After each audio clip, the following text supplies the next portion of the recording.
Good morning বন্ধুরা, কেমন আছো তোমরা সবাই? আজকের ব্রেকফাস্টটা একেবারে নতুন। ভাবছো তো পুর ভরা পরোটা? না গো, এটা এমন তেমন পুর নয়, এটা হয়ে গেল মোচার পুর। আর এই মোচার পরোটা কিভাবে বানাবে সেই রেসিপিটাই আজকে আমি তোমাদের সাথে শেয়ার করলাম। খেতে যতটা ভালো লাগে নিরামিষ বা আমিষ মোচা, তার থেকেও দুর্দান্ত লাগে আজকের এই মোচার পরোটা। হ্যাঁ হ্যাঁ, ঠিকই বলছি, ঠিকই শুনছো তোমরা। এই মোচার পরোটা যে এতটা মজা, যদি আমি না করতাম তাহলে জানতেই পারতাম না। আর আজকের সকালে এরকমই হেলদি পরোটা খেয়ে আজকে দিনটা শুরু হবে। আর তোমাদের কেমন লাগছে এই মোচার পরোটা? শুনে অবাক হলেও খেতে কিন্তু দারুণ।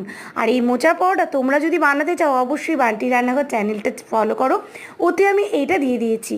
আর ছেলে তো বেজায় খুশি, আমার ছেলে একটু খাদ্যরসিক, ওর জন্য পরোটা তো ছাড়া খেতেই চায় না।